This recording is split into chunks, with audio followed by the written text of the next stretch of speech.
Saudações, boa noite, sejam todos bem-vindos a mais uma edição do programa Especial Informação aqui na MBC.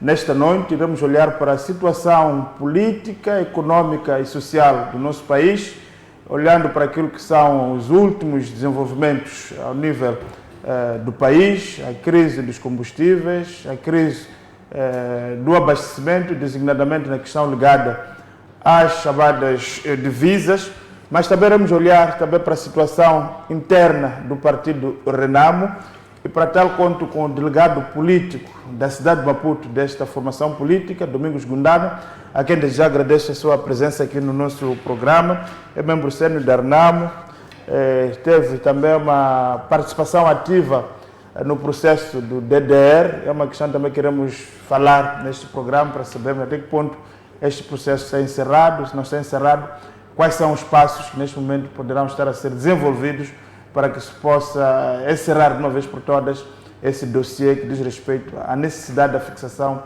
das pensões dos antigos guerrilheiros da Renamo. Domingos, é delegado aqui na cidade de Maputo, o principal polo. Nos últimos dias estamos a verificar aqui uma crise ligada à questão dos combustíveis e que isso desencadeia outro tipo de carências. Como é que a Renamo, na cidade de Maputo, olha para a situação política no nosso país? E, principalmente nessa questão da gestão desta crise dos combustíveis. Muito obrigado, Belmiro, obrigado à MBC TV, obrigado pelo convite, agradeço a Deus pela vida e saudar a todos que nos acompanham lá de casa, a sua equipa, esta casa que está a crescer. Já estive aqui há um longo tempo, nos princípios, quando estávamos a falar dos outros assuntos, e voltar aqui é sempre um prazer, e em especial ao seu programa, pela primeira vez tenho assistido assiduamente e agradeço por ter convidado vários, até dos meus colegas já passaram por aqui. Isso significa que ainda se lembram da nossa existência, porque muitos dizem acabaram, já não há nada. Mas as pessoas ainda vivem. Nós só perdemos o líder, que é o nosso guia, que nos esteve conosco durante 39 anos, o saudoso presidente Afonso Macaxe Marceta de la Cama, mas o resto de todas as pessoas com quem ele conviveu, para ter o nome que teve, tinha pessoas por detrás, tinha pessoas pela frente. O presidente não era omnipresente, tinha gente a trabalhar, sob suas orientações, claramente. Então, essas pessoas ainda existem, então, quando as pessoas dizem que acabaram, ficamos, às vezes, preocupados em olhar para a pessoa e dizer que estado psicológico está essa pessoa que diz que acabamos, eu estou aqui a caminhar. Quanto à questão que nos coloca, de facto, é doloroso. Nós aqui, ao nível da capital, ficamos praticamente numa situação de estagnação. Estagnação na medida em que as bombas começaram, do princípio parecia brincadeira, mas a verdade surgiu lá e quase era um stick. Numa tarde tens uma informação de que na bomba Y, numa zona X, está-se a abastecer. Os carros correm para lá, depois chegam, já não tem, está a abastecer numa outra bomba. Então, parecia stick que em algum lugar existe e quando param vão dar num outro sítio e os cidadãos começaram a viver esse ping-pong. Depois do ping-pong de que há um tipo de combustível e não há outro, e isso foi andando. O executivo nunca quis dizer a verdade até ontem, mas a especulação de que tudo estava a se fazer para o aumento dos preços já vinha. Aliás, o próprio executivo, em algum lugar, deixou escapar que era o único país aqui que não estava ainda com preços ajustados, estava tudo a fazer, mas depois veio a bomba do aumento galopante, porque de 79 para 116, no caso do diesel, foi praticamente um aumento muito substancial para aquilo que é o bolso do cidadão. Mas, infelizmente, mesmo depois do aumento, não há combustível nas bombas. Até hoje que falamos aqui, a situação continua difícil e isso leva com que ficamos, entre aspas, há combustível, como se dizia, o problema era do preço aumentar. O que está por detrás? Então, nós, ao nível da nossa cidade, sentimos a vida na cidade de Maputo praticamente não está a correr. Nós sabemos que a mobilidade é um dos instrumentos que indica o quão a cidade está a crescer ou a caminhar. As pessoas precisam de se movimentar, porque a vida é um movimento. E não se faz movimentos ao nível da cidade sem transporte. E neste momento que estamos a falar, desde que se aumentou o combustível, não há combustível nas bombas e os poucos indivíduos que operam estão a estacionar as suas viaturas e a população, os munícipes da cidade de Maputo. É importante que muitas das vezes as pessoas não compreendem. As pessoas que fazem a cidade de Maputo não vivem na cidade de Maputo. As pessoas vivem nos arredores, ao nível da província de Maputo, Maracuene, Manhissa, Matola, mas os postos, o polo de trabalho está aqui, os mercados estão aqui. Então, durante o dia é uma avalanche de pessoas que entram e regressam no fim do dia. Essas pessoas precisam de locomoção. Enquanto não existir isso, muita gente com lojas terão que fechar porque os empregados não podem cá vir. Então, a situação de combustível precisa de uma explicação muito bem clara. Claramente que o que nós gostaríamos não é palavras, não são palavras, mas sim ações concretas que nos indiquem. Eu dizia que o nosso país, pelo menos, tem um problema de nunca dizer o que se perde quando é assim. Quantos agentes econômicos perderam, quanto dinheiro o país perdeu, ou a cidade perdeu, quando há esse tipo de situação. Não há essa informação. Parece que está tudo bem, mas há gente a perder dinheiro, há gente que devia ganhar dinheiro e também não pode ir ganhar dinheiro. Então não há tanto Estado. Nunca vai dizer que se as pessoas não conseguiram ir às direções para trabalhar, o que isso é prejuízo para o cidadão comum que quer tratar um documento e não pode tratar. Há pessoas que deviam fazer alguma coisa e não podem fazer. Os nossos filhos precisam de ir à escola e não podem ir à escola. Hoje, eu estava em conversa com algumas universidades, poderem buscar, até não posso dizer isso, que diziam por causa de falta de transporte, os estudantes não podem ir. Então estão a enfrentar outro problema de buscar a banda larga para fazer praticamente o ensino à distância. Aulas online. Aulas online, porque não há como... E aquele que não tem megas, sabemos o custo hoje de uso das redes sociais, que a universidade pode ter a sua rede, mas o estudante onde está precisa de dinheiro para poder pagar megas. E há um pai que tem dinheiro num banco, mas não tem como ir, porque não tem chapa para poder subir. Então, é uma consequência de muitas coisas. Mas Gundana, nós temos estado, essa situação dessa crise, tem estado também a revelar um pouco, portanto, uma apatia dos partidos da oposição. Começamos para Renamo, na cidade, tem uma bancada, não temos sentido as propostas da Renamo. O que se passa com a Renamo? Não quero falar a nível nacional, que é um verdadeiro deserto de ideias. Né?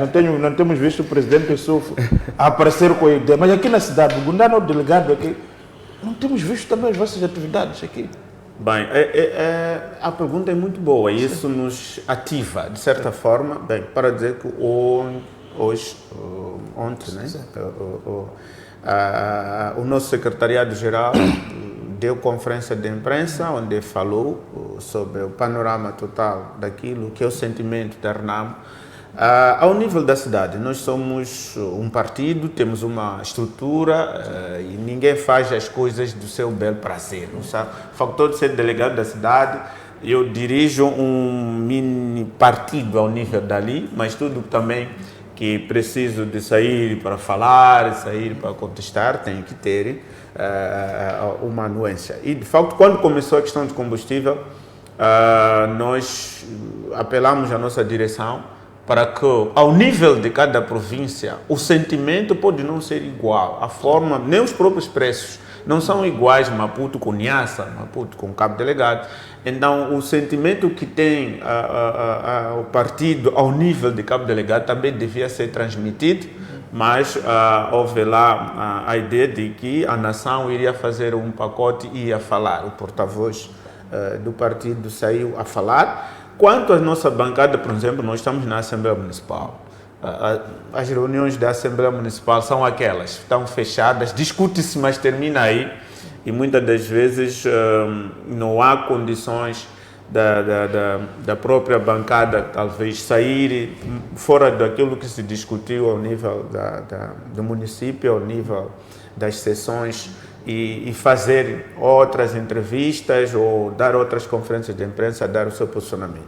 Mas localmente estamos no povo, dia a dia, ainda hoje que o trabalho político, nós temos visto o vosso trabalho político, é feito aonde? Bem, nós temos estado a ver a Frelimo, aqui em Brigadas Centrais, temos visto na Mola, nos mercados.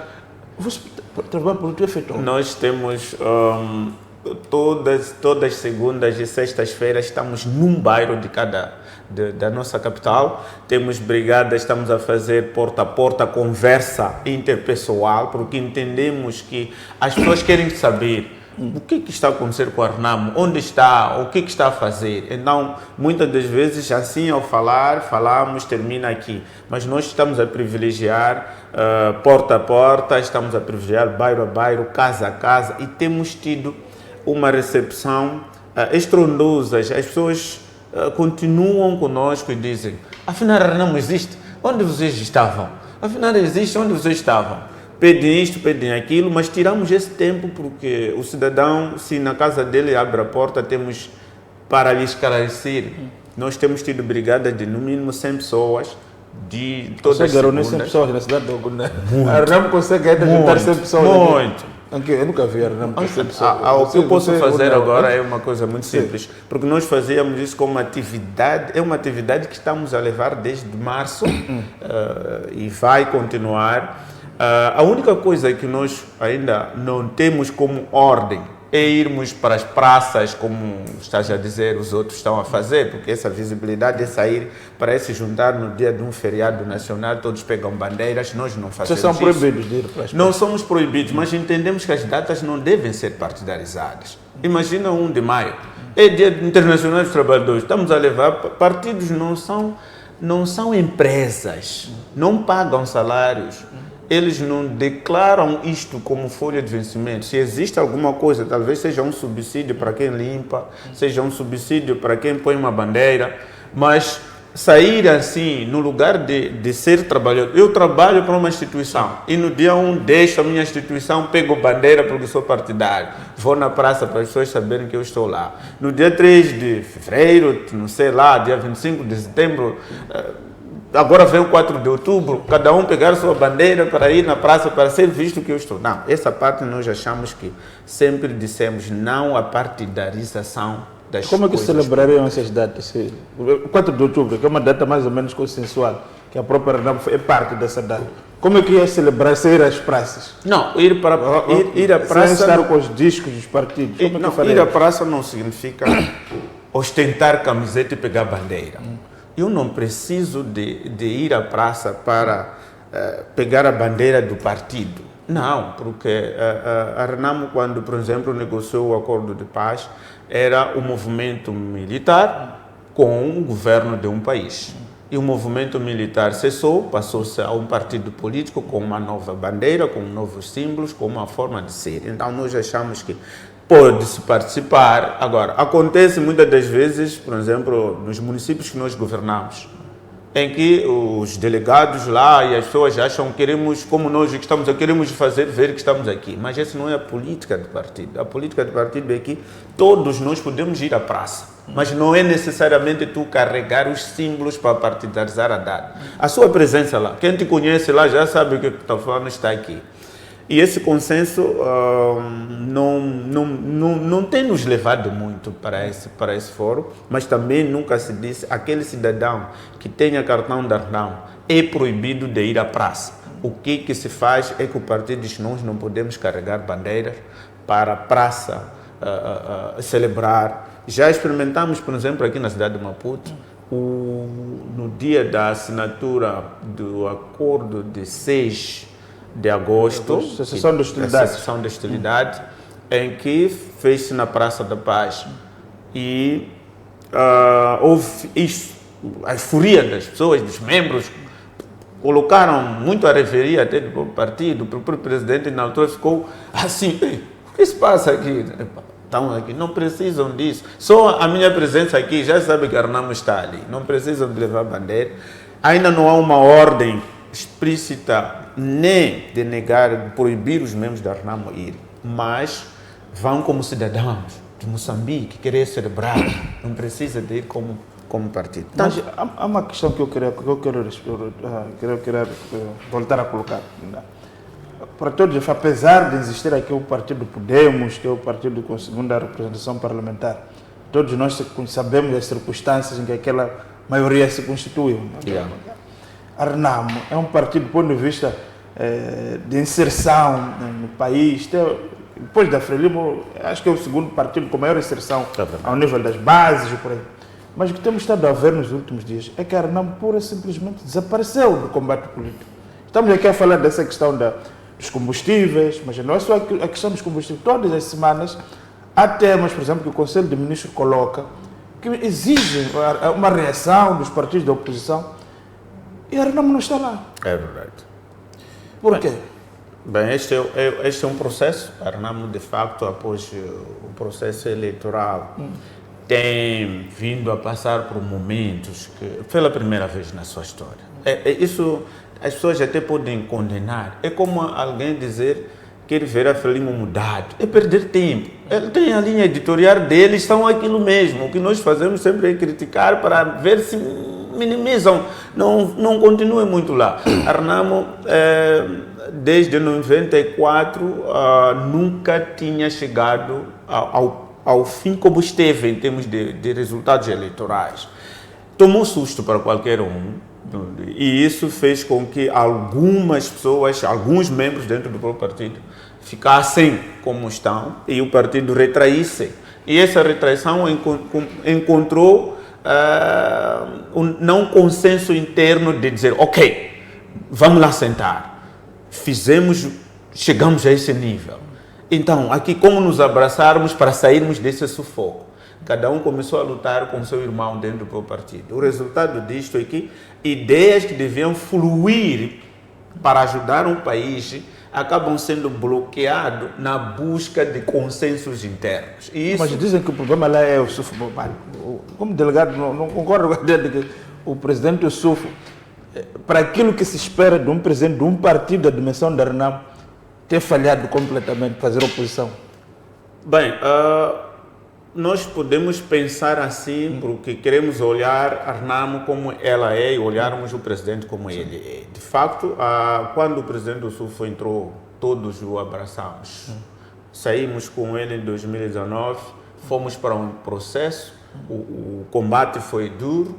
Viemos em 2018, onde com ele, depois de perdermos o líder, fomos às eleições autárquicas, tivemos um sucesso, de certa forma. Governamos em 8 autarquias, depois essas outras autarquias desapareceram e fomos às eleições gerais. Tivemos sim o desaire, mas não foi aquele que levou os próprios membros a desanimar, porque voltamos a ficar em segundo lugar, como se dizia por aí. Mas vamos às eleições de 2023 com ele, o embate foi bom e tivemos sucessos. Claramente que no final o processo não saiu como gostaríamos e naquilo que tivemos como expectativa dos nossos próprios resultados. Em 2023 tivemos bons resultados, mas no fim do dia as eleições foram proclamadas tanto pela CNE com 0 municípios e pelo Conselho Constitucional com 4 municípios. Tivemos resultados totalmente que não sabíamos onde o Conselho Constitucional foi buscar. Se é que o fazedor do processo dizia que nós não ganhamos nada, mas nós tínhamos dados e havíamos apresentado.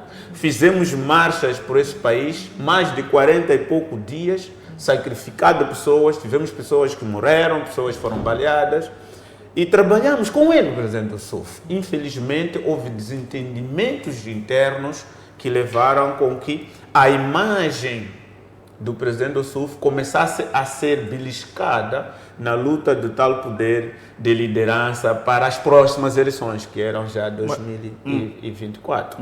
E esse processo fez com que, de facto, nós fôssemos às eleições gerais numa situação de conflito generalizado internamente. Não fomos às eleições gerais abraçados com o presidente do SUF. O Congresso foi realizado no meio de conflito, saímos e nós temos este problema que também temos que resolver, estamos já a trabalhar nisso, que é fazermos Congresso no ano eleitoral, o que não ajuda quando é assim, desavenças contra a figura que vai concorrer. Saímos todos a dizer, esse saiu a dizer que não vou fazer campanha a favor dele, esse também não vou fazer. Então, o presidente do SUF foi para a fase seguinte numa situação que já se previa que isso poderia ter criado a situação em que está. Depois das eleições, o país entrou em manifestações, depois das manifestações tentamos buscar o diálogo para que o país se reencontrasse e as clivagens dentro do partido.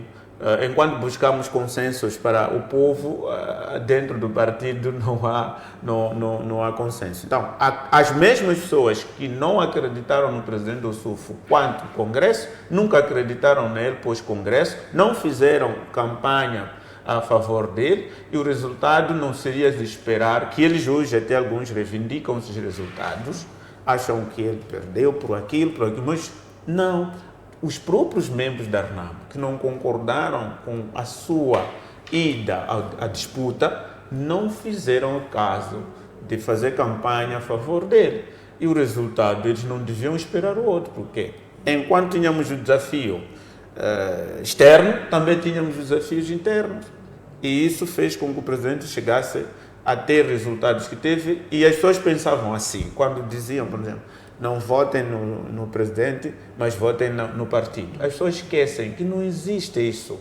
O partido está atrelado. Nós tivemos o presidente da Câmara, por longos anos, vencia a RENAM, em termos de resultados eleitorais. E eu dizia a ele uma vez, em 2017, na Boromosco, presidente, se você sair, mude. Porque enquanto você vencer o partido não vai chegar ao poder em lugar nenhum. Você tem que mudar para puxar o partido ir para frente. Porque enquanto você vai lá, vai ter que voltar a puxar o partido. O resultado do partido é que dará a vitória a você. Enquanto você vencer a RNAM não vai chegar ao poder. É quando ele começou, de facto, a falar aquelas coisas. Tem que haver mais jacamas por aí, porque isso, mais aquilo. Então, houve anticampanha para o presidente do SUF. Houve isso. E isso resultou com que as pessoas achavam que não votaram o SUF, as pessoas iam votar na RNAM. Não. Os líderes de Moçambique candidatam-se com a figura do seu partido. E o resultado disso, não votam no presidente, é porque também não vão votar no partido. E tivemos esse desaire que tivemos. Mas critica-se que depois daquele desaire que tiveram nas eleições, não houve reuniões sérias, quer dizer, houve uns simulacros ali com o Conselho Nacional, mas não houve reuniões sérias de reflexão.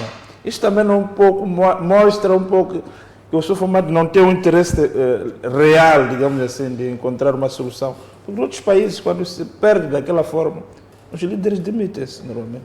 Bem, nos outros países, aliás, nós estamos a falar hoje, há greve de transporte, comunicação, temos combustíveis, os ministros estão ali ainda a falarem, ainda a vir a nossa cara, a dizerem coisas que não se dizem.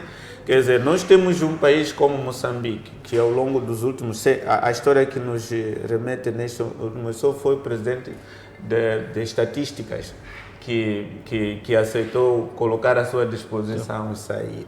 Mas eu penso que o partido precisava de caminhar um pouco para se organizar melhor para a saída. Por quê? A convulsão interna que forçaria o presidente a sair naquele momento, talvez não tivesse nenhum lugar fio no outro dia. O que nós estávamos a fazer é que todos nós devíamos entender, sim, aceitarmos que, de facto, alguns contribuíram. Você, se o Belmiro for ver, temos colegas que não fizeram campanha conosco, fizeram campanhas, por exemplo, com o candidato Venácio, E são hoje eles que até que fecham as nossas delegações a pedir que o SUF saísse. Mas eles fizeram campanha contra o próprio SUF. Esperavam que resultados, se buscaram resultados para os outros e depois voltam para casa e exigem a saída daquele pelo qual fizeram campanha contra.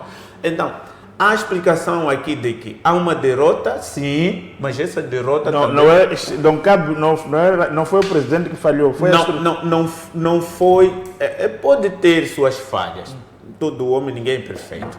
Mas também falhou o próprio partido, que em 2019 se uniu em volta dele. Tínhamos pequenas contestações, como o caso de Mariano, Nhongo e alguns que o apoiaram, mas não tiveram espaço de fazer campanha com os outros partidos. Ao passo que em 2024, nós tivemos pessoas que saíram abertamente e andaram em campanhas, fizeram isso e são as mesmas pessoas a reivindicar o falhanço do líder.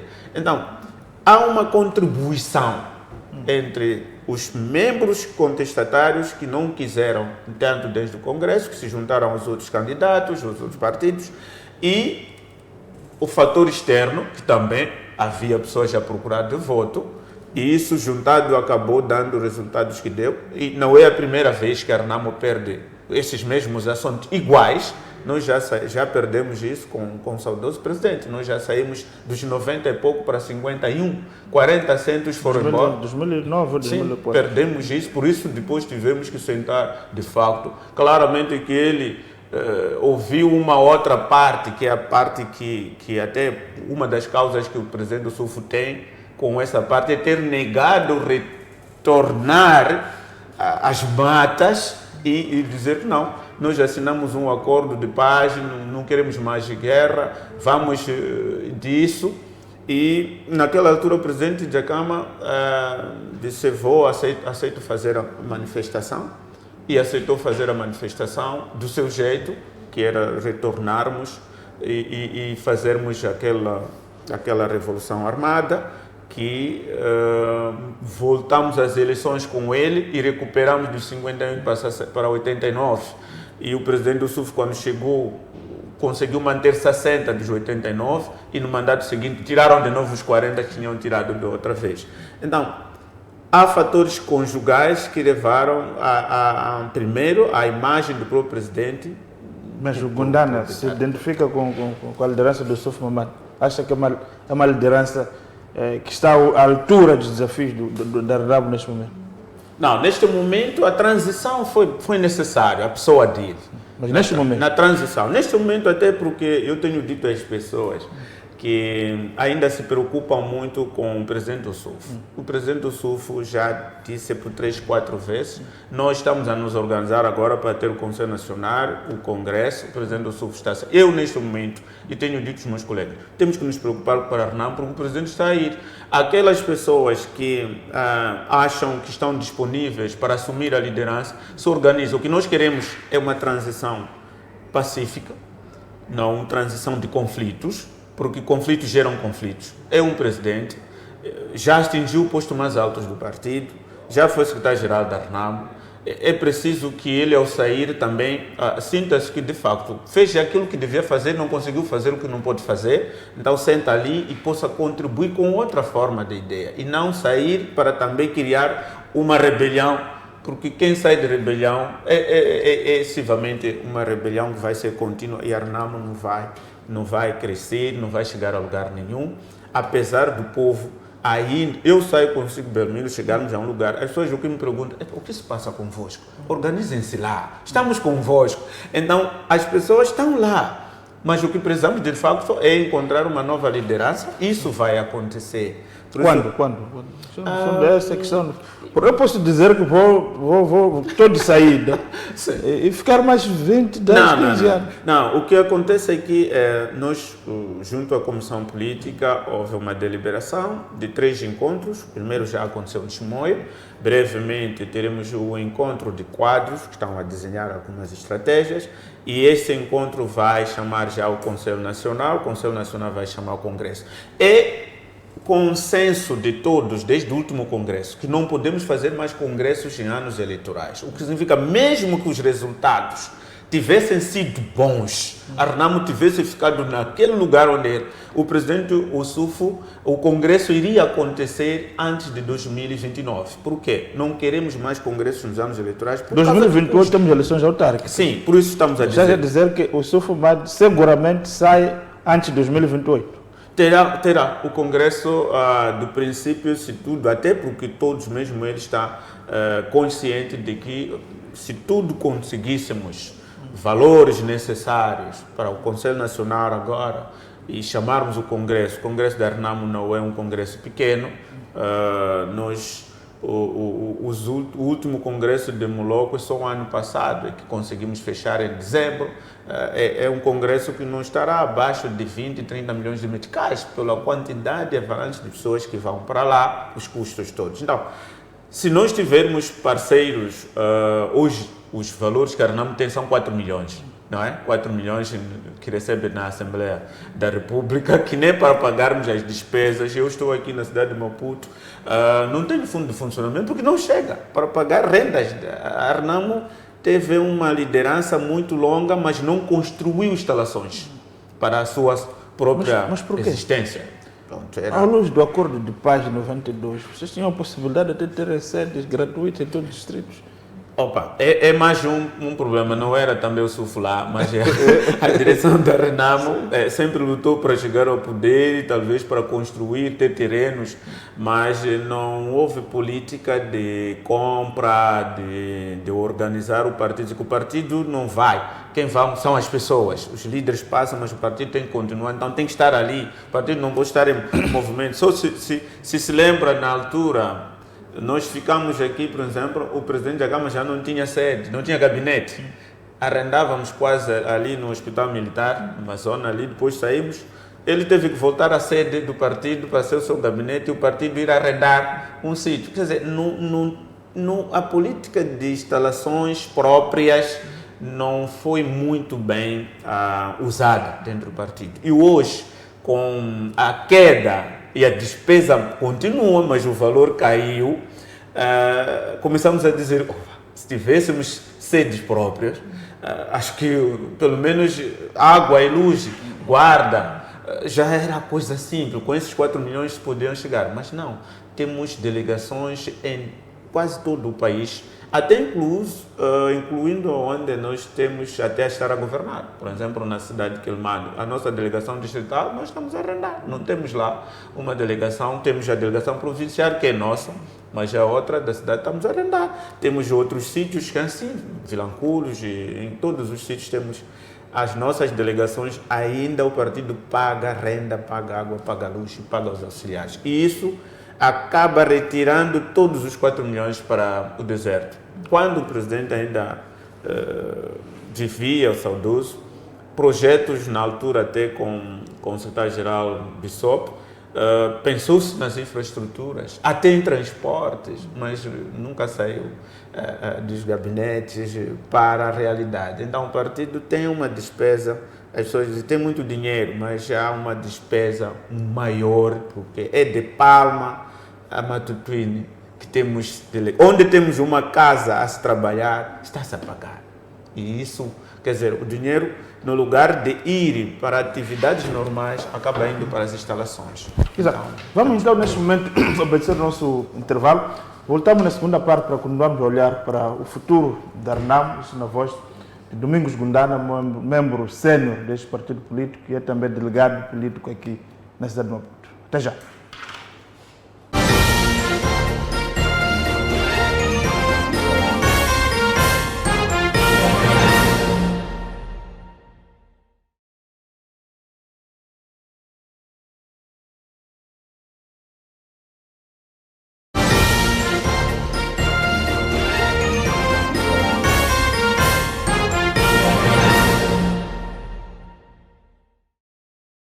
Estamos de volta então para a segunda parte do nosso programa Especial Informação. Nesta noite estamos a olhar para a situação política do país na voz de Domingos Gundana, ele que é delegado político da Renamo aqui na cidade de Maputo, mas também uma figura central, digamos assim, dentro deste partido.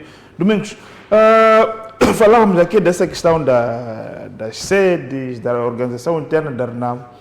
E uma das questões que eu queria também colocar assim, como é que a Renamo está a gerir o dossiê António Muxanga? Bem, eu imaginava que essa é uma das perguntas, mas é assim, bem, não sei do nível central. Eu fui chefe adjunto de mobilização do meu partido, tanto na juventude como ao nível do partido. O presidente da Câmara me impulsou na época como chefe adjunto de mobilização, saí para a delegação da cidade, ainda desempenhar esse papel. Bem, o Muxanga e eu fomos nomeados pelo presidente da Câmara para ser assessores dele para a Zona Sul. Eu estava com o Muxanga, Gaza, Maputo, província, assessorávamos o presidente da Câmara. Juntos eu trabalhei com ele por várias vezes. Aliás, só para os que conhecem e não sabem, eu fui guarda-costas do presidente da Câmara por 9 anos. Essas pessoas todas, na sua maioria, chegaram a Renamo, juntos já assim em trabalho. Eu ainda como guarda-costas do presidente da Renamo, eu deixei de ser guarda-costas do presidente da Renamo em 2000 e daí fui para Portugal, depois voltei e ele me enquadrou na vida política. Comecei a minha vida política ao nível daqui da cidade de Maputo, no distrito municipal, na altura chamava-se número 1, em 2001 para 2002. Ele disse, vai ali embaixo, você não é que estou nas minhas costas que vai ser, tem que aprender de baixo para cima. Então, eu conheço o Muxanga ainda delegado. Depois houve uma política que o presidente da Câmara adotou de que devia dar visibilidade aos filhos de Gaza, apesar de como uma forma de tentar desconstruir Gaza na imagem da Renamo. E vieram para cá, muitos deles, pegou-se na altura o falecido Pondeca, até chegou a ser delegado da cidade de Maputo, veio o Muxanga, depois veio o Mazanga, depois tinha uma senhora chamada, uma delegada Marta Boa, que já não está em vida, tivemos também um professor Mavia, que foi o primeiro delegado do partido. Essas figuras foram chamadas para cá, para a cidade, e foram dadas tarefas para poderem fazer. E na altura uma das pessoas que mais se visibilizou era o falecido Pondeca e o porta-voz Fernando Mazanga, como rostos da província de Gaza, que era para dar também a entender a província de Gaza que a Renamo não tinha nada com Gaza, não tinha problemas com Gaza, apesar de toda a propaganda. E essas figuras singlaram cá e daqui evoluíram até, são figuras quase foram mais conhecidas na Renamo do que até gente do centro e norte que tinham abraçado a Renamo numa outra forma. Então, eu acredito que depois tivemos a situação do presidente sair, tínhamos um porta-voz, e na altura, quando o presidente Guebuza cria o porta-voz na presidência, chama Macuacua, e na altura o porta-voz do partido era o Damião, o presidente da Câmara cria o Muxanga como porta-voz da presidência, deixando o porta-voz do partido. Então, o Muxanga voltou a ser o que era, passou para o Conselho de Estado e foi à Assembleia da República, voltou depois foi para o Conselho de Estado, quando não renovou o mandato. O que significa que, mesmo nessa altura, até quando o presidente atual era secretário-geral, ele já estava a trabalhar e trabalhamos todos com o presidente da Câmara como poderíamos ter feito disso. Éramos assessores para a Zona Sul juntos. E quando entrou o presidente do SUFO, é claro que no princípio Muxanga não alinhou com ele, isso não alinhou até hoje. Isso é uma ação que ele tomou como decisão de apoiar uma outra figura para candidaturas presidenciais da Renamo. Fomos ao Congresso de 2019, Muxanga não apoiava o presidente, que ele mesmo era assessor, porque o SUFO, quando chegou, não nos destituiu, nos reconduziu a assessorarmos na Zona Sul. Mas não foi com ele. O Muxanga é presidente da mesa do Conselho Provincial, ao nível de Maputo Província. O Conselho Provincial é o garante da legalidade do partido ao nível local. Ele tem uma função de convocar esse conselho e analisar os problemas do partido local. E, acima de tudo, também era deputado, foi deputado no mandato do próprio presidente do SUFO. Mesmo sabendo que não lhe apoiou, ele não lhe deixou de fora. Ele colocou e lhe levou a assumir as cabeça de lista ao município, cabeça de lista a governador, a deputado da Assembleia da República, e tudo isso foram indo, mesmo sabendo entre eles que ele não o apoiou, e mesmo assim não tirou, não o deixou de lado. Eu não sei de onde veio a outra parte que eu conheço hoje. Eu sabia que não apoiou, mas estavam a trabalhar juntos, mas não sei depois da outra parte o que está por detrás das duas figuras, porque parece há alguma coisa a mais que acaba desaguando. Muito mais pessoal.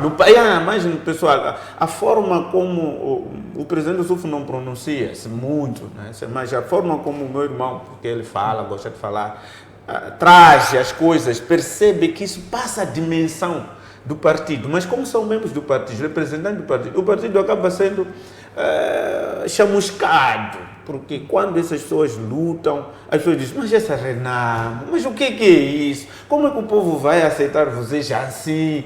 Quer dizer, há alguma coisa que ultrapassa a nossa dimensão de olhar. Eu nunca, nos últimos tempos, ainda não sentei com o meu irmão Antônio Mchanga para saber. Foi sempre uma pessoa que convivemos, mas eu preferi me retrair para não entrar na briga de duas figuras. Primeiro, são mais velhos que eu em termos de idade, mas eu conheço o presidente do SUF. As pessoas às vezes dizem, eu apoio. Não, eu conheço ele. Eu vivi com ele durante a guerra. Eu saí da base dele em Manica em 1990, chamado pelo presidente Dhlakama para Gorongosa, deixei ele, mas estive com ele, eu conheci ele ainda jovem. Teu primeiro filho, que hoje é engenheiro, até alguns falam desse rapaz, nasceu, estávamos juntos na mesma base. Então, eu conheço uma parte da pessoa, não conheço só um presidente da Renamo que se tornou hoje. Então, tenho um respeito pessoal com ele, fora das atividades políticas. Atividades políticas, ele tem suas falhas, mas como pessoa eu tenho uma relação que nunca tivemos briga. Então, eu sinto que ao longo desse tempo, trabalhamos todos juntos. O que eu tenho muitas das vezes pedido é que o Mchanga e o presidente do SUF se encontrassem. Entre eles, ultrapassassem esta mágoa que está lá dos dois, se existem, para que isso não fira o partido, porque está a ferir muito. Mas Mchanga, deixa que o problema não é pessoal, é uma questão muito. Está preocupado com o degelo político do partido, pelo que defende a saída de imediata do presidente. Este é o problema de todos aqueles que justificam os seus atos. Porque eu estava aqui a dizer, será que foi bom nós levarmos o presidente Dhlakama às matas da Gorongosa porque tínhamos descido de mandato? Quando o presidente Dhlakama vai a equipa ali buscar para a Beira, eu tive com ele uma noite de conversa muito longa, porque eu trabalhei com ele, tive uma relação de muito tempo, viajamos, eu cresci quase nas mãos dele. E ele, no fim da nossa conversa, desligou-me o telefone e 3 dias depois estava a ligar a dizer que estava nas matas de Maciambosa, a caminho da Gorongosa, que eu devia esperar até ele chegar para falar comigo. Para dizer que há pessoas que foram dizer a ele que o melhor era regressar, não manter. Porque eu dizia, mano, já estás na beira. É possível agora sentar com o Nilce, não é? E colocarmos as coisas como... Nós temos homens posicionados. Não precisa você ir. Ninguém vai te capturar. Vamos falar. Tens capacidades hoje, motivos sinceros. Essa equipa toda falecida, saudosa Alice Mabote e companhia, que foram te buscar, devem fazer parte do trabalho que tens que fazer aí, porque já não estás em condições de andar nas matas, mas haviam pessoas que lhes interessava que ele fosse às matas, e ele foi. O resultado, perdemos um líder e ficamos órfãos, e hoje estamos... Mas quem são essas pessoas? Bem, até aqui é muito difícil acusar, mas de algum lugar saía a logística para ele se manter na Gorongosa. Para os jornalistas que chegavam na Gorongosa, viam a vida que ele tinha, viam as condições que até apresentava para as pessoas. Significa que de algum lugar havia pessoas que lhe interessavam estar lá. Mas nós já tínhamos uma entrevista na altura do ministro da Defesa, que dizia, não vamos preocupar com o Dhlakama, a natureza tomará conta dele. Mas as pessoas diziam que era o melhor o presidente estar na Gorongosa, porque assim o partido vai crescer. E nós dizíamos, é preferível preservarmos o presidente do que acharmos que as matas da Gorongosa vão produzir arnamo grande. Quem tem que produzir arnamo grande é o presidente, e o presidente vai produzir arnamo grande ajudando-nos com ideias, estando com ele. Porque eu que fui para lá ver as condições, muitos viam as imagens que ele apresentava, as condições climatéricas da Gorongosa não são para qualquer um. Ele era um líder, falava. No dia que surpreendeu-nos, eu no dia 1 estava a conversar com o presidente da Câmara. Eu fiz a lista, ele queria todos os candidatos, cabeça de lista às autarquias, delegados nas vilas autárquicas, para irem a Gorongosa. Mandou fazer um orçamento, enviei, só faltava a transferência de dinheiro para as pessoas subirem. Para dia 3 nós acordámos a situação que estava. Ele conversava consigo e não te fazer entender. Então, para dizer que a partida dele para o retorno a Gorongosa não justificava. Acho que foi um erro. Já não justificava. Acho que foi um erro. Foi. Foi um erro clássico, mas de pessoas que já sabiam, de certa forma, o seu estado de saúde, já imaginavam que não seria possível ele aguentar mais por muito tempo, porque não era normal, ninguém devia aconselhar o presidente. Para aquele que chegou na beira, viu ele ali, conhecendo o nosso líder, não é? O tempo que ele já tinha feito na segunda leva a Gorongosa e os ganhos que ele já tinha conseguido, não é? Tínhamos uma Assembleia Funcional, tínhamos 89 deputados aqui e ele estava em condições, já tínhamos uma lei sobre a descentralização. Então, por que precisávamos do presidente na Gorongosa? Por que não o presidente vir usufruir, monitorar os ganhos que ele teve naquele momento? Eu sei que vai me perguntar sobre o DDE. Ele era o arquiteto. Por que nós não pensávamos como os colegas vão sair? Ele que tinha que fazer essa engenharia. Para os que viram aquelas imagens primárias quando o Nilce foi para lá se juntar, alguém estava feliz ver aquele presidente ali? Não. Nós todos sabíamos que o que já conseguimos, presidente. Não precisamos, porque sabemos que da guerra não vamos vencer o poder para administrar. Sempre iríamos às eleições. Então nós precisávamos do nosso homem voltar forte. Eu fiz com uma equipa de 2 colegas, éramos 3, saímos da Gorongosa, ficamos 20 e tal dias a sermos preparados e saímos para preparar a saída dele. Em 2017 para 2018 ele ao sair. E fiz de Govuro a Matutuine 90 dias de carro, andei todos os distritos, reuni com os administradores, governadores, todas as províncias da Zona Sul, todos os distritos da Zona Sul, a prepararmos a paz e o retorno do presidente da Câmara. E quando as pessoas, depois do ataque desempenga, ele regressa e nós trabalhamos para o presidente voltar à cidade, porque sabíamos que o regresso dele era o que o sistema queria, porque as pessoas achavam que o fim de Djacama era o fim da Arnamo. E essa profecia está aqui hoje. Estamos nessa lenga-lenga, nos batermos entre nós, porque o presidente não está ali. Quando o presidente de Djacama estava vivo, haviam problemas. Tivemos problemas do Raul, tivemos a criação, por exemplo, do Parrumo, que Vela foi nosso deputado, foi nosso delegado em Cabo Delegado, criou o Parrumo. Tivemos a questão do Davis, criou-se o MDM, foi com o presidente da Câmara. Nunca foi tudo maravilha, senão não teríamos essas pessoas a abandonarem a criar os seus movimentos. Mas, pela estatura, por aquilo que já tinha conseguido como resultados, transformar esse país, tirar a frelima dos gabinetes e pedir voto numa população, sentar no chão para dizer vote em mim, já era um ganho. E ele merecia usufruir. E quantas vezes, não imagina, nos pedia, eu também quero sair dali, passear com os meus netos, tomar uma cervejinha, passear na praia. Quantas vezes ele nos falava isso? Então, acha que Djacama foi instrumentalizado em algum momento? Por algumas pessoas que queriam ter ganhos? De certa forma, eu não tenho um indivíduo próprio a acusar. Todos nós somos culpados, nós, Arnaldo, somos culpados, porque de facto quando o presidente, da outra vez, quisemos fazer as manifestações, ele disse, deixem comigo, vocês irem à rua, o sistema vai matar o povo, vocês não terão dinheiro de medicamento para isso, eu vou fazer manifestação.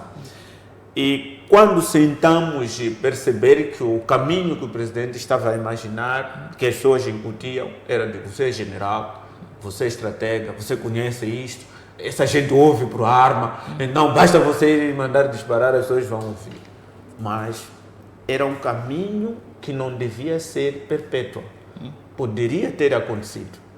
Até porque o presidente podia estar na Maputo e dizer, opa, eu não sei, são os meus rapazes, sim, eu posso mandar parar, mas a condição é esta.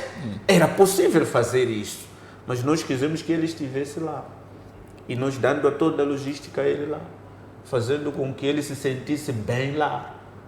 Mas o presidente não foi disparar. Era só a sua estadia lá. E quando saiu, continuamos lá. Então, eu acho que havia interesses e eu espero que um dia consigamos perceber quem que esteve por detrás, mas não vamos ter o líder de volta. Só para fechar o momento, Gundar, o DDR. Gundar foi uma das caras do DDR e alguns desmobilizados acusam o Gundana, o Sufo, terem se apropriado do dinheiro, do DDR. É verdade isso? Bem, ainda bem que eu acho que... Bem, eu como dizia, eu tive sorte de ter o presidente da Câmara por muito tempo. Eu fiz parte da ONU-MOS. Na altura, tínhamos uma comissão que chamava Comissão de Reintegração COR. Eu trabalhei em Ambani, muitos colegas estão no Exército. Eu fiz a cerimônia do primeiro guerrilheiro da Arnama a ser desmobilizado. O Aldo Aero, o presidente da Câmara, voaram comigo para fazermos esse trabalho. Desmobilizamos as tropas, selecionamos aqueles que deviam ir ao Exército e foram. Me orgulho por ter feito isso. E quando ele pensou no DDR, convidou-me. Filho, tiveste uma experiência do passado, vem mais um processo. E o meu nome figurou lá de que eu devia fazer parte do processo por aquilo que já tinha no meu passado. O DDR, de facto, teve bons momentos e teve também maus. Um dos maus momentos foi aldrabice. Eu considero isso aldrabice. O senhor Mirko Manzoni aldrabou a própria RNAM, aldrabou os próprios combatentes. E quando começou essa convulsão, mesmo aqui na Matola, eu disse, o escritório das Nações Unidas ainda está lá no Pereira de Jade. Vamos para lá, para ouvir instruções. Porque eles é que fizeram uma lista de benefícios que o combatente deveria ter ao sair da base. E cada um assinou desde a base. Eu sou acusado por quê? Porque eu é que levei a lista, primeiro, para ir falar ao nível das bases, lá das nossas unidades, com os combatentes, palestrar a eles, a mostrar a eles aquilo que as Nações Unidas estavam a prometer e aquilo que o governo estava a prometer. Os combatentes ouviram e ao nível, no dia do acantonamento, de saída, também aquela lista estava lá e a pessoa era dito o que queria escolher para fazer quando chegasse em casa. Eu acho que é aqui o problema que nós temos. A questão da pensão.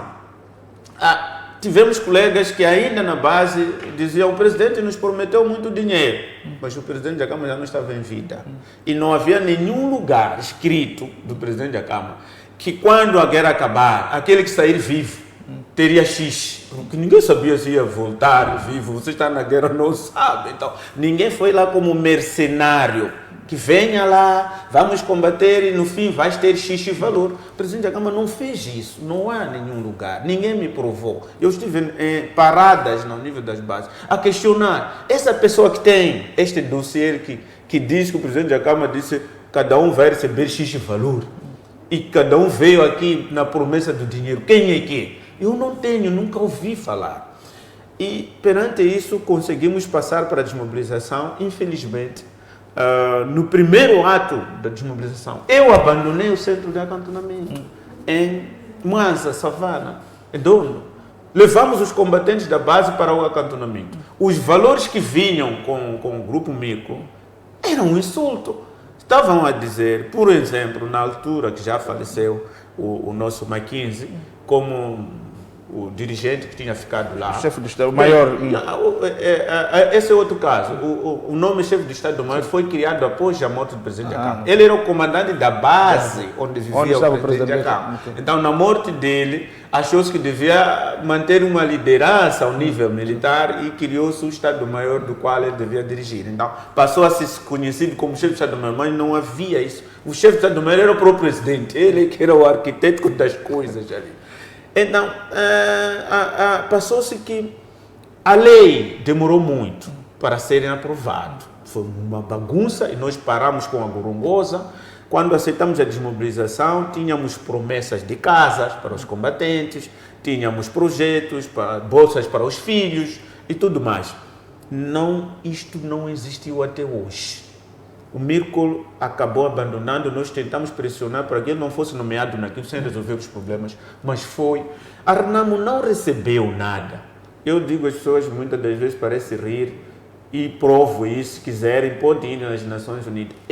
Todo o grupo de trabalho, nós tínhamos o grupo de supervisão, o grupo da reintegração, que é o DEDER, onde eu estava, nós tínhamos mensalmente 5.000 meticais como nosso salário. Por quê? Aqueles disseram que o processo é vosso. Vocês não precisam ser pagos, vocês precisam de ajuda para tirar os vossos homens para casa. Jakama não nos disse para vir aqui, para pagar pessoas. Mas pagavam a logística, transporte, alimentação, dormida. Mas no final do mês nós recebíamos 5.000 meticais como para comprar o que você quiser. Não havia lá dinheiro. Quando as pessoas dizem nós recebemos dinheiro, eu costumo dizer, minha família até chora, até me perguntam as minhas crianças, papá, esse tal dinheiro está onde? Porque para pagar a faculdade você está a vender pipocas aqui. Então, não há isso. E as pessoas que falam isso tinham todo o direito de ir às Nações Unidas e questionar. Nós fizemos de tudo. É preciso que as pessoas percebam. Não havia pensão. Isso eu continuo a dizer. Quando o presidente Jakama faleceu, não tinha negociado pensão para as pessoas do DDR. Por quê? Porque partia-se do princípio que as pessoas foram às matas, são os combatentes que foram desmobilizados em 94. Só que se foi desmobilizado já tem o direito na lei, então não havia necessidade de negociar outra lei. Mas tínhamos combatentes que em 94 também não foram desmobilizados. Foram no momento em que de desconfiança demoraram a sair e a desmobilização. Nós tentamos prolongar até aqui, acabou-se usando o Hotel Cardoso na época como uma base para desmobilizar por aqueles que tinham ficado. Então tivemos pessoas que ficaram. Alguns não quiseram ir para os centros de acantonamentos naquela altura, mas entraram nessa fase. Era necessário que essas pessoas fossem desmobilizadas. E foi no dia em que propagou-se de que o presidente do SUF tinha mandado matar o general Joseph. Nós estávamos no Chimoio, foi no dia que se colocou a adenda da existência da pensão. O presidente do SUF estava a discutir pensão no Chimoio, mas as pessoas estavam a dizer que ele já matou o Joseph. Então, para dizer que o DDR não tem tudo mal. Aquelas pessoas que foram desmobilizadas têm direito à pensão, mas o que existe na lei é igual às outras. Essa lei manda a pensão para a reforma. A reforma em Moçambique, tanto aqueles que combateram do lado da Frelimo, do governo, a reforma não é nada. Aqui as pessoas recebem 3, 4 mil da reforma, mas também a própria lei abre espaço para aqueles que tiveram deficiência. Aquele que tem deficiência pode tratar pensão de invalidez, que tem um bônus que se paga pela deficiência que a pessoa tem. Aí a pessoa recebe um pouco mais. Mas todo aquele que não tem essa parte de fermento recebe a pensão de reforma. Tanto no governo como na Renamo, a lei é a mesma de pensão de reforma e os valores são totalmente baixos. É aí onde está o problema. Acha-se que alguém comeu dinheiro e estão a receber muito pouco dinheiro. Mas a verdade não é essa. Até combatentes de 94, muitos ainda não têm pensão, estão a tratar. Estes aqui têm um tratamento especial. Há uma equipa das finanças, uma equipa do Ministério da Saúde, que desloca com os nossos para a província, sentar com os combatentes, fazer o quê?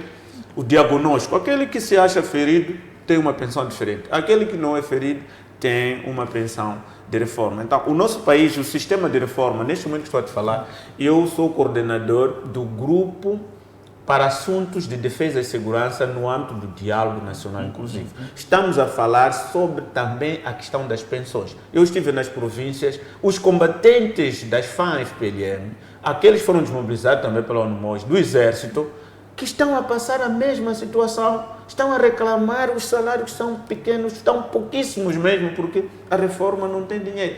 Então, o Estado moçambicano precisa de olhar para a reforma dos combatentes, mas é um Estado que tem muita gente a pagar, é um país com muita gente a pagar. Não, os meus amigos que estão no DDE, que tiveram proceder, a lei está lá, é livre para todos. Aquele que tem ferimento, que sofreu, tem o direito de pensão de invalidez. Mas aquele que saiu ileso, recebe a reforma e não tem dinheiro. Domingos, eu acho que havia mais questões a discutir, mas o tempo acabou sendo a nos trair. Mas eu queria mesmo agradecer a sua disponibilidade para esclarecer essas duas questões que achávamos que eram importantes. A questão do GDR e essa questão que trouxe aqui sobre o Djacama, porque não se fala muito na RDAP, parece um tabu. Eu acho que é um contributo que o Gundara também traz aqui para a história sobre as pessoas que terão, de facto, digamos, agitado o presidente Djacama para fazer essa aventura às matas. De facto, aquele encontro com o presidente Nugent estava muito debilitado. Estava debilitado. E pronto. E o que queriam com o presidente do SUF, infelizmente ele não se devolveu e paga a fatura. Então, mas também. Queriam que o SUF também vivesse lá. Eles queriam que voltasse depois do Zaire. Se ele tivesse regressado, seria um herói hoje. Todo mundo estaria a dizer: esse é forte, é um bom líder. Mas infelizmente a paz deve prevalecer. Do mesmo jeito que fomos condenados por não participar nas manifestações, e hoje temos muita gente que perderam a vida por manifestações, preservamos os nossos membros. E nós aqui ao nível da cidade estamos a trabalhar, queremos mais uma vez agradecê-lo e dizer aos membros da RNAM, olhem para o vosso partido, o presidente do SUF está a sair. Aquele que quer ser presidente, ou começa a trabalhar para se candidatar. Nós vamos fazer congresso antes das eleições, talvez até municipais, para que o presidente eleito... E também uma coisa que eu gostaria de dizer, que nós estamos a equacionar que não é necessariamente o presidente do partido ser candidato do partido. Pode ser uma outra figura. É preciso, o presidente pode continuar presidente do partido e haver um candidato. Queres lançar outro? Está a dizer que o SUF tem que ser agora, está a dizer que agora podemos Não, encontrar uma solução ali no meio. O presidente do SUF vai sair, querendo como não. O presidente do SUF vai sair, mas o partido, pode escolher o partido tem que ter, começar a pensar que pode ter um presidente, não seja o presidente do SUF. Que não seja necessariamente candidato. Não seja necessariamente aquele que ganha a presidência do partido. É candidato, porque a presidência do partido divide os membros ao Congresso. E se houver um presidente que une essas pessoas em prol de um candidato que vai à frente, essas pessoas voltam juntos. Mas quando é ele que já sai dividido aqui, praticamente os resultados lá à frente não vão correr bem. Exato. Então foi assim que nós fizemos o nosso programa especial de informação. Gratos pela sua audiência. Novo encontro fica marcado sempre que a informação justificar. Boa noite. Até a próxima.